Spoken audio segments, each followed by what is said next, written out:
మీకో విషయం చెప్పాలి. తెలిసిందే, కానీ ఎందుకో పెద్దగా పట్టించుకోని విషయం.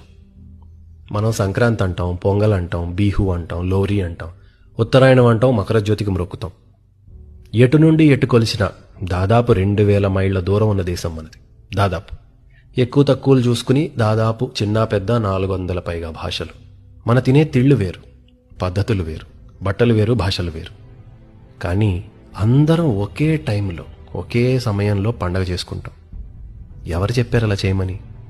33 కోటి దేవుళ్ళకి మొక్కే మూర్ఖపు జాతి కదా. కులమతాల రంగు రుచుల విషం కదా మనం.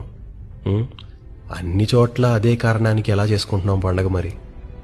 ఎంత గొప్ప నాగరికత కాకపోతే సూర్యుడి మకర రాశిలోకి రావటం అడవుల్లో ఉన్న అటవికులకి తెలుసు, వేదం చదివే బ్రాహ్మణుడికి తెలుసు. విషయం మారలేదు, విధానం ఒకటే మారింది. ఏ సమాజమైనా ఎంత గొప్పదో అక్కడ బ్రతికిన కళల్ని బట్టి అర్థమవుతుంది.